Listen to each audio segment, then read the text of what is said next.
Assalamualaikum warahmatullahi wabarakatuh. A'udzu billahi minasyaitonir rajim. Bismillahirrahmanirrahim. Hamdan yafi ni'amahu wa yukafi mazidah. Ya Rabbana lakal hamdu kama yanbaghi li jalali wajhikal karim wa 'azimi sultanik. Allahumma salli wa sallim ala sayyidina wa maulana Muhammadin wa ala alihi wa sahbihi ajma'in.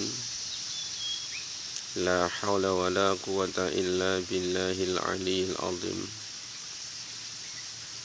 Amma ba'du, para kaum muslimin muslimat, para pendengar, pemirsa dan para penonton yang saya hormati,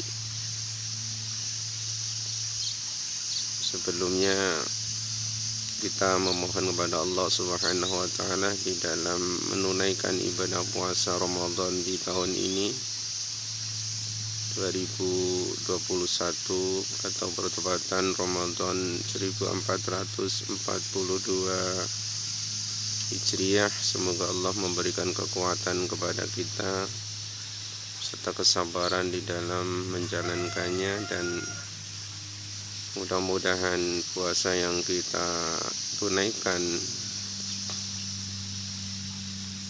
bulan ini, hari-hari di bulan Ramadan tahun ini, bisa menjadikan kita sebagai hamba yang takwa. Dan semoga dengan puasa Ramadan yang kita laksanakan ini, Allah Subhanahu wa ta'ala menambah rahmatnya, memberikan ampunan atas dosa-dosa kita. Amin ya rabbal alamin. Para penonton yang saya hormati, kalau mengenai membahas tentang perkara atau bab puasa Ramadan, maka di sana ada perkara-perkara yang membatalkan puasa.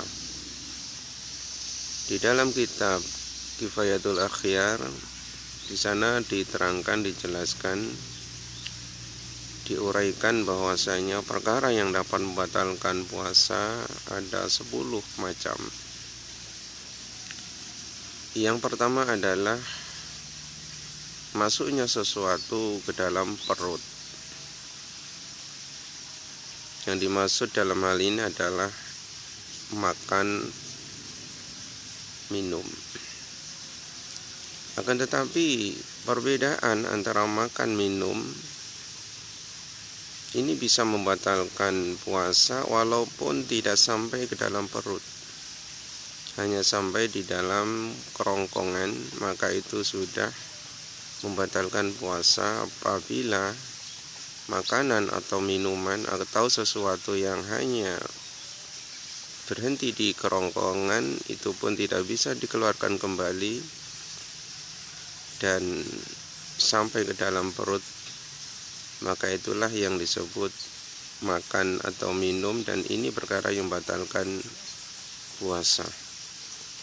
Yang dimaksud dengan apa yang diterangkan di Kifayatul Akhyar adalah masuknya sesuatu ke dalam perut, baik masuknya melalui mulut ataupun melalui yang lain. Seperti misalnya memasukkan sesuatu langsung ke perut melalui selang atau operasi, kemudian memasukkan sejenis obat atau sejenis alat-alat dokter, langsung dimasukkan ke dalam perut tanpa melalui mulut, maka hal tersebut berarti masukkan sesuatu langsung ke perut. Inilah yang disebut perkara yang diterangkan di dalam Kifayatul Akhyar ini. Atau memasukkan sesuatu ke dalam perut melalui mulut alias makan, minum, atau masukkan sesuatu yang lain selain makanan atau minuman. Kemudian yang kedua adalah masukkan sesuatu atau masuknya sesuatu ke dalam kepala, yakni melalui telinga.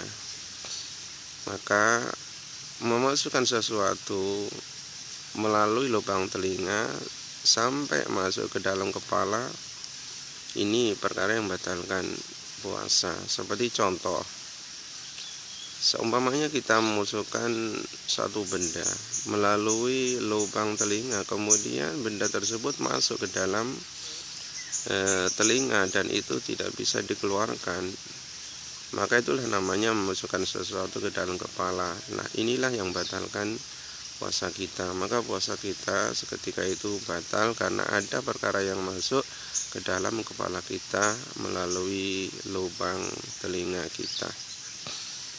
Lalu yang ketiga adalah masuknya sesuatu obat melalui lubang kubul atau lubang dubur. Memasukkan obat melalui lubang depan atau lubang belakang.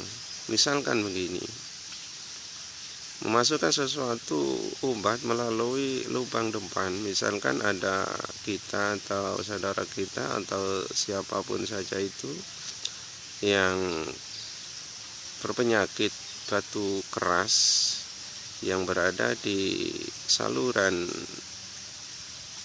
lubang jalan kencing alat kelamin laki-laki, maka dengan cara menimbangkan sesuatu agar supaya batu keras yang tersendat di lubang kelamin laki-laki itu bisa pecah dan seterusnya atau bisa hancur, maka dengan jalan memasukkan sesuatu obat atau semacam apalah begitu, tembakan atau semacam apalah, maka itulah yang disebut masukkan sesuatu obat melalui lubang depan.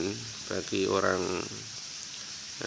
orang yang berpuasa, maka hari ini puasanya seketika itu batal. Atau masukkan obat melalui lubang belakang, misalkan kita berak tidak keluar, ada berak kita yang tersendat di situ yang keras sehingga tidak mudah atau tidak bisa keluar, maka dengan cara memberikan obat melalui jalan belakang dengan cara masukkan selang, kemudian dimasukkan melalui selang itu semacam cairan obat untuk memecah benda yang keras di dalam saluran lubang belakang itu. Maka dengan demikian apabila yang berobat itu puasa, maka puasanya itu batal. Kemudian yang keempat adalah muntah yang dengan disengaja. Muntah yang dengan disengaja dengan cara masukkan jari-jari ke kerongkongan, ke tenggorokan, dan sehingga muntah karena masuknya jari ke tenggorokan itu sehingga muntah. Nah, muntah ini namanya muntah yang disengaja, maka ketika kita puasa batallah puasa kita. Akan tetapi ketika muntah ini tidak disengaja, misalkan kita tidak enak badan kemudian mual-mual lalu muntah, nah muntah ini namanya muntah yang tidak disengaja, maka puasa kita tidak batal. Adapun yang disengaja dengan memasukkan jari-jari kita masukkan hingga kita terasa muntah, nah itu namanya ada kesengajaan kita muntah, maka ini disebut muntah yang disengaja, maka batallah puasa yang kita lakukan. Nah, kemudian yang kelima adalah bersenggama. Bersenggama yang dimaksud di sini adalah bersenggama bersetubuh di siang hari. Adapun di malam hari tidak masalah, tidak membatalkan puasa.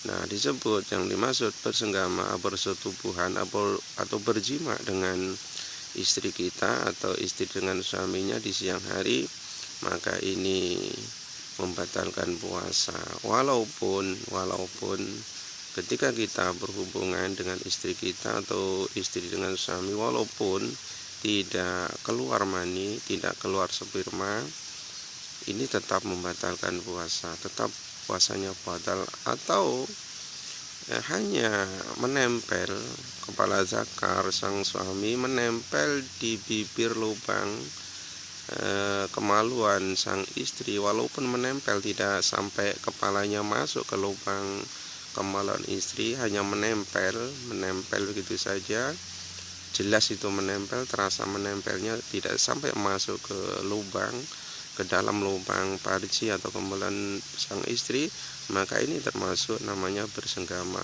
namanya bersetubuh. Nah, ini puasa kita batal, membatalkan puasa. Kemudian yang berikutnya, yang perkara yang membatalkan puasa adalah haid. Jadi para wanita dalam keadaan sehat, dalam keadaan tidak sakit, kemudian tiba-tiba keluar darah dari rahim kemaluannya, dari dalam kemaluannya, maka itulah namanya darah haid. Dan ketika dia berpuasa, maka puasanya batal. Keluarnya darah tidak dalam keadaan sakit, akan tetapi dalam keadaan kondisinya sehat, bugar, maka ketika keluar darah dari kemaluannya, itulah yang dinamakan darah haid. Adapun ketika keluar darah, keadaan fisiknya, keadaan dirinya itu sakit, inilah yang disebut darah penyakit, istihadah, darah penyakit. Ini tidak membatalkan puasa. Adapun keadaan kondisinya sehat lalu keluar darah, ini bisa dipastikan namanya darah haid, dan ini membatalkan puasa apabila dia sedang berpuasa di bulan Ramadan atau berpuasa di hari-hari di luar bulan Ramadan. Nah, kemudian yang selanjutnya adalah nifas. Nah, nifas ini adalah darah sama keluar dari rahim perempuan, akan tetapi setelah keluarnya bayi baru melahirkan. Nah, ketika keluar darah nifas ini, secara otomatis, secara spontan, secara seketika puasa yang dilakukan itu batal. Lah, seandainya melahirkan tidak mempunyai darah, nah itu sangat luar biasa, dan itu tidak pernah dialami oleh seorang perempuan yang baru melahirkan. 100% orang yang baru melahirkan ini pasti mengeluarkan darah, walaupun sedikit, walaupun sebentar. Itulah yang disebut darah nifas, dan ini membatalkan puasa.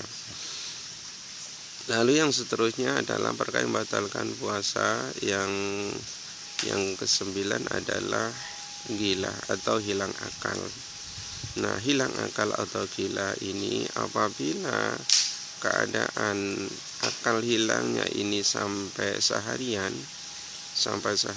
maka batal puasanya. Tetapi apabila gilanya itu kemudian sebelum terbenam matahari sudah sembuh, maka dia boleh melanjutkan, atau puasanya yang sedang dikerjakan itu boleh diteruskan sampai menjelang waktu berbuka, sampai terbenam matahari. Tetapi yang dimaksud di sini adalah gila seharian, gila sampai terbenamnya matahari. Nah, kemudian yang berikutnya perkara membatalkan puasa yang terakhir adalah murtad.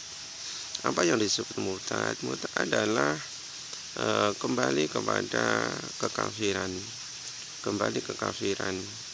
Nah, seandainya orang muslim di awalnya muslim, kemudian mengerjakan puasa Ramadan atau puasa-puasa yang lainnya, kemudian tiba-tiba dia beralih keyakinan agama lain, maka itulah yang disebut dinamakan orang murtad. Maka puasa yang dia lakukan itu batal, karena sudah beralih kepada keyakinan agama lain yang awalnya berkeyakinan dengan keyakinan agama Islam, dengan mengakui Allah yang Maha Satu, dengan mengakui Nabi Muhammad adalah hamba dan utusan Allah, dengan mengakui Al-Quran adalah kalamullah.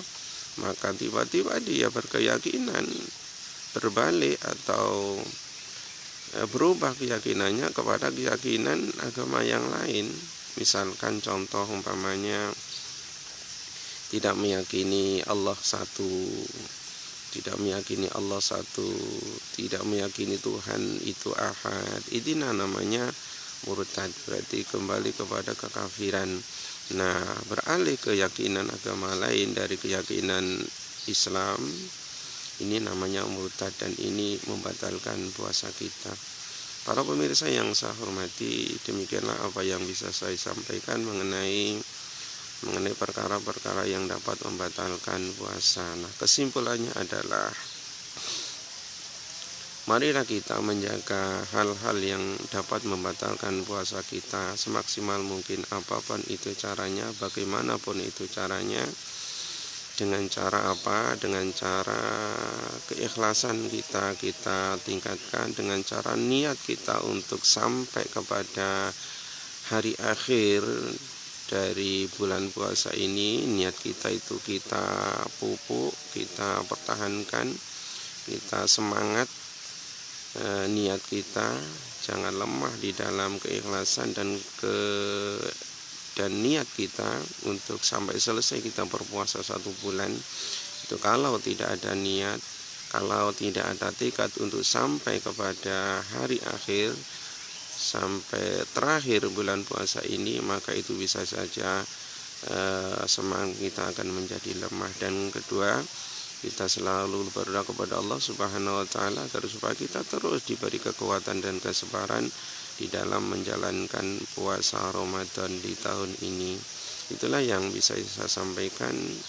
Terima kasih atas segala perhatiannya dan mohon maaf atas segala kekurangan dan kesalahannya. Subhanakallahumma bihamdik asyhadu an la ilaha illa anta astaghfiruka wa atubu ilaik. Wassallallahu ala sayyidina Muhammadin wa ala alihi wa ashabihi ajma'in walhamdulillahi rabbil alamin. Assalamualaikum warahmatullahi wabarakatuh.